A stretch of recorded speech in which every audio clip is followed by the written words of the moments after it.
നേത്ര സംരക്ഷണത്തിന് നമ്മുടെ Ahalya. Ahalya foundation eye hospital, കേരളത്തിൽ എല്ലായിടത്തും. പഴയ നോട്ട് നൽകിയെന്നാരോപിച്ച KSRTC ബസ്സിൽ യാത്രക്കാരന് മർദ്ദനം. തൃശൂർ ഡിപ്പോയിലെ ഫാസ്റ്റ് പാസഞ്ചർ ബസിന്റെ ഡ്രൈവറും കണ്ടക്ടറുമാണ് ബസ് നിർത്തിയിട്ട് യാത്രക്കാരനെ മർദ്ദിച്ചത്.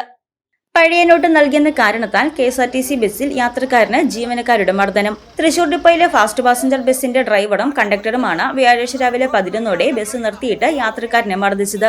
ടിക്കറ്റ് എടുക്കുന്നതുമായി ബന്ധപ്പെട്ടാണ് തർക്കമുണ്ടായതെന്നാണ് കണ്ടക്ടറുടെ വിശദീകരണം. മൂവാറ്റുപുഴയിൽ നിന്ന് കോട്ടയത്തേക്ക് പോവുകയായിരുന്ന യാത്രക്കാരൻ ടിക്കറ്റ് എടുക്കാൻ കീറിയ 100 രൂപ നോട്ട് നൽകിയതാണ് തർക്കത്തിന് കാരണം. കണ്ടക്ടർ ആവശ്യപ്പെട്ടെങ്കിലും നോട്ട് മാറ്റി നൽകാൻ യാത്രക്കാരൻ തയ്യാറായില്ല. ബസ്സിൽ നിന്നിറങ്ങാൻ പറഞ്ഞിട്ടും യാത്രക്കാരൻ തയ്യാറാകാതെ വന്നതോടെയാണ് ഡ്രൈവർ ബസ് നിർത്തിയ ശേഷം മർദ്ദിച്ചത്. ബസ് ഡ്രൈവർ യാത്രക്കാരന്റെ മുഖത്ത് പലതവണ അടിക്കുന്ന ദൃശ്യങ്ങൾ പുറത്തു വന്നു. ചില യാത്രക്കാരും മർദ്ദിക്കാൻ ഒപ്പം കൂടിയതായി ദൃശ്യത്തിലുണ്ട്.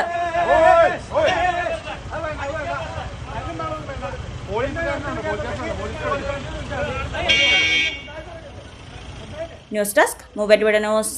പഠനത്തിനപ്പുറം ജീവിതം തൊട്ടറിയാം. ഭാവിയെ രൂപപ്പെടുത്തുന്ന അറിവിന്റെ തിരുമുറ്റം നിർമ്മല കോളേജ് മൂവാറ്റുപുഴ. റാങ്കുകളുടെ തിളക്കമാർന്ന പാരമ്പര്യം. NAC A++ മികവിന്റെ കരുത്തിൽ വിജയത്തിലേക്കുള്ള നിങ്ങളുടെ ഉറച്ച ചുവടുവെപ്പ്. ഇവിടെ സ്വപ്നങ്ങൾക്ക് ചിറകുകളുണ്ട്. നിങ്ങളുടെ സർഗാത്മകതയെ ലോകത്തിനു മുന്നിലെത്തിക്കാൻ നിർമ്മല കൂടെയുണ്ട്. വെറുമൊരു ബിരുദമല്ല, മികച്ചൊരു കരിയർ. ആധുനിക സൗകര്യങ്ങളും സുരക്ഷിതമായ ഹോസ്റ്റലുകളും ഇവിടെ നിങ്ങൾക്കായി ഒരുങ്ങുന്നു. 2026-27 അഡ്മിഷനുകൾ ആരംഭിച്ചു. ഇന്ന് തന്നെ അപേക്ഷിക്കൂ.